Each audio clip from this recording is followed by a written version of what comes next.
Hello, my dear friends. I welcome you to my online lecture series on paper number 4 of TYBA English. During the last lecture, we have seen the background topics applied for the syllabus, highlighting Renaissance movement. The first subtopic demands clear understanding of the Renaissance movement. Renaissance covers three major movements: Renaissance, Humanism, and Reformation. Renaissance is totally intellectual movement related to the revival of classical learnings of ancient civilization.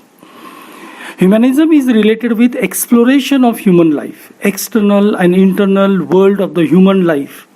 The movement tries to understand the human being, and the Reformation is totally a religious movement. During this lecture, we will study the movement of humanism, spirit of Renaissance, revival of classical learning, great achievements of the ancient civilizations were introduced to the period through new books, translation of those books into the vernacular languages. It presented totally different lifestyle based upon luxuries of life, pleasures of life. The Middle Ages were dominated by the strict observation of the religious teaching that demanded rejection of pleasures, worldly pleasures, denying the sensual pleasures. And the new Greek-Roman literature presented the celebration of the sensual pleasures.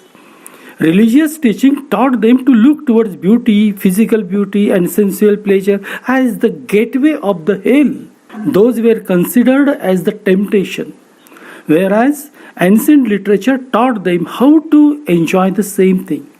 Beauty and sensual pleasures were the religion of the Greek life. It changed the attitude of the period to look towards stale, uninteresting, lifeless life. Established systems and knowledge stressed that a man is a single unit in a social system, political system, religious system, and so on. The period tried to understand the human being as a complete unit.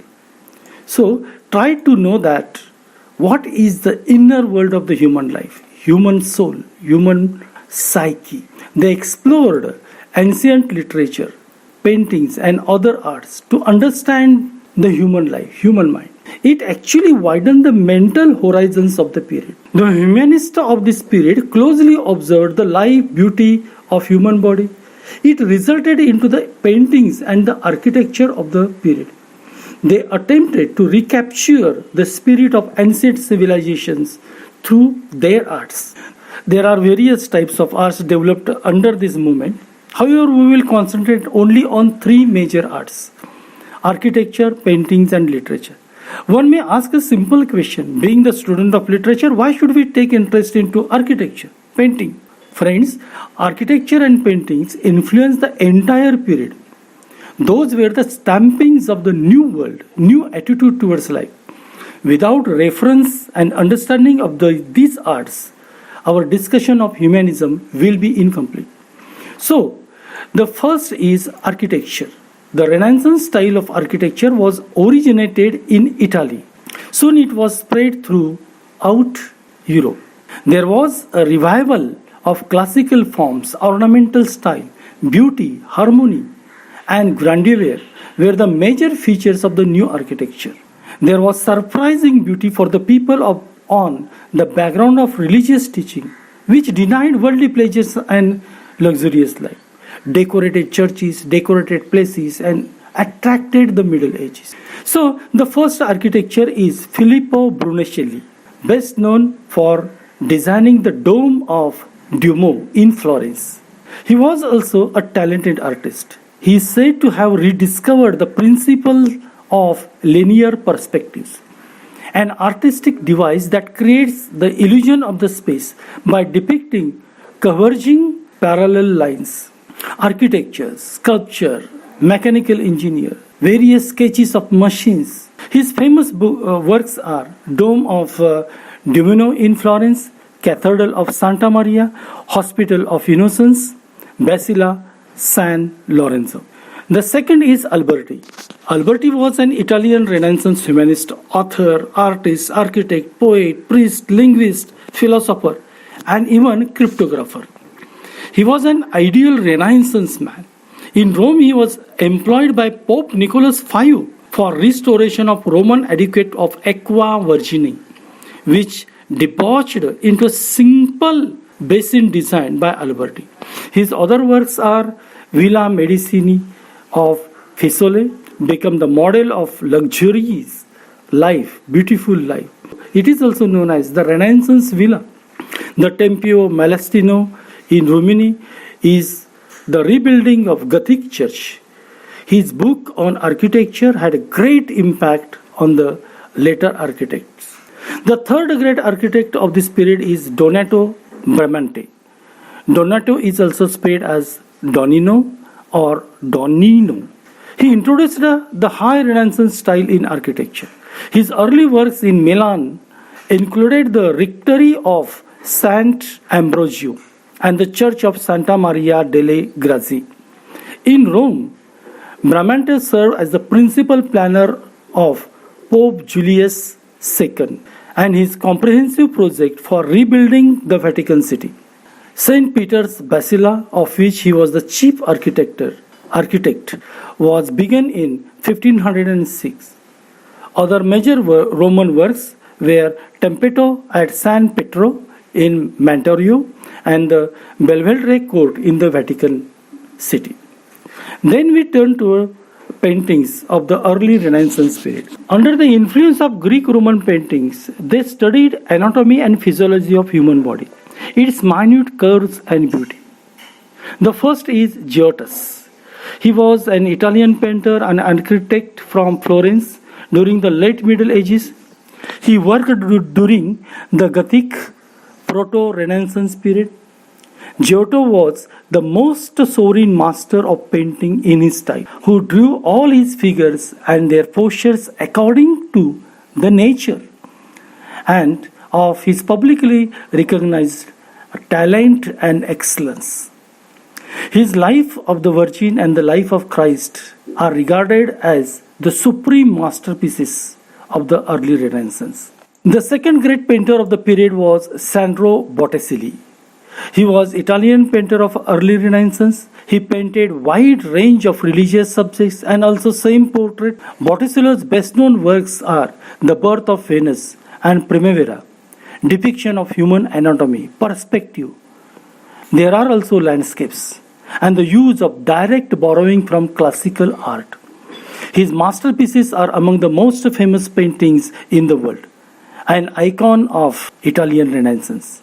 Celebrated Venus and Mars, and Pallas and the Centaur, and Bardi altarpiece are his best masterpieces. Then we turn to Leonardo da Vinci. He was one of the greatest painters of the Italian Renaissance. His Mona Lisa, The Last Supper, The Baptism of Christ, etc., are the famous paintings. The greatest painter of all time. Unfortunately, only 25 paintings are survived. The Baptism of Christ, the Virgin Mary, the Adoration of Magi, and the Lady of Ermine are the other paintings from his brush. Next important painter is Raphael, Italian painter, Raffaello Sanzio or Raffaello Santi. He was an Italian painter and architect of high Renaissance.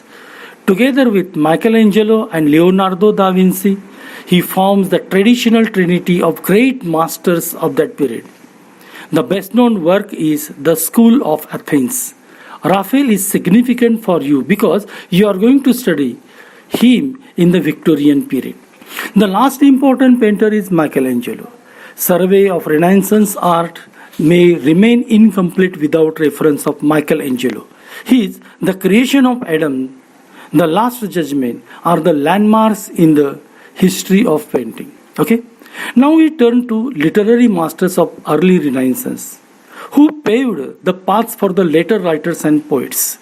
The Renaissance scholars began to study subjects of human interest. Number of writers expressed themselves through various vernacular language. Some notable literary artists and their literature was written in Italian, Portuguese, German, English and French vernacular languages. The first is Dante the Great. His Vita Nuovas, The New Life, is a collection of love poems. It was sensational to read the poems on love and worldly emotions during the Middle Ages. Dante is best known for his epic poem, The Divine Comedy. It is full of wisdom.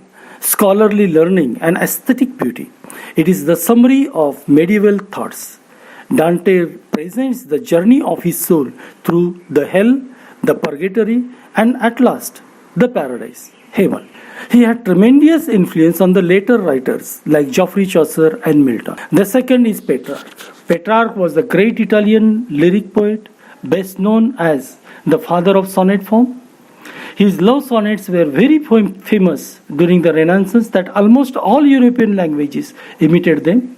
His love for Laura, the lady with divine beauty who is already married to another man, his longing and passionate love for her, all those things are expressed in his sonnets. Theme of passionate longing for a beautiful married woman. Everything was against the traditions of established Middle Ages. He was the most popular poet of the period. Surrey, Watt, Sidney, Sir Walter Raleigh, Shakespeare. These are English writers. They perfected Petrarch's sonnet in English. Petrarch published around 400 poems in his Canazuri, the Book of Psalms. The second is Giovanni Boccaccio. Boccaccio is considered as the first prose writer of the modern vernacular language. His masterpiece is Decameron, presents 100 stories. Deca means 10 and Cameron means chambers or parts. 5 young girls and 5 young boys ran into the forest to save their lives from the epidemic of plague. As there was danger of wild animals like wolves during the night, they decided to spend the night around the fire. To spend sleepless night, everyone would tell one story. During every night, there were 10 stories told by these 10 members. They spent 10 nights together. Collection of these 100 stories is Decameron. Decameron was the major source of inspiration for the Renaissance writers. Later writers modeled the plot, characters, and development of the setting with the help of Decameron. Niccolo Machiavelli is very important writer of this period. He was Italian diplomat, philosopher, and writer. He has often been called the father of modern political philosophy or political science. Machiavelli explains the methods to capture and maintain the strong political order in his famous book, The Prince. The book is advice to his friend how to capture the power and means to control the ultimate power. He was so famous during the Middle Ages that the book was studied as the holy book by the young generations. His other book, The Art of War, was also very famous during the days. Geoffrey Chaucer. Chaucer was the greatest English poet of the Middle Ages. He wrote the Canterbury Tales, a group of stories that ranks among the masterpieces of literature. He was the first writer to use heroic verse. His other famous works are The Legends of Good Women, The Book of the Duchess, The House of Fame, etc. History of English literature begins with him. He exerted a tremendous influence for the later period. Then we come to very important figure of the Renaissance period, Saint Thomas More. Saint Thomas More was the great English author, statesman, social philosopher, and great Renaissance scholar. He was the champion of Renaissance knowledge. His great work, Utopia, had tremendous influence on the contemporary period. Utopia presents the ideal state, imaginary state, just like Plato's book. He was intimate friend of British King Henry VIII. Saint Thomas enjoyed great position as Lord of High Chancellor of England.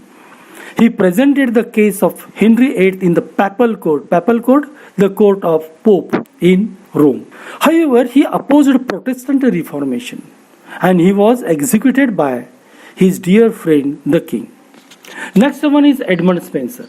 Edmund Spenser is best known for his unfinished epic poem, The Fairy Queen. His other notable works are The Shepherd's Calendar, Amoretti, and Epithalamion. We are going to study two parts from The Shepherd's Calendar, which are applied for this same paper.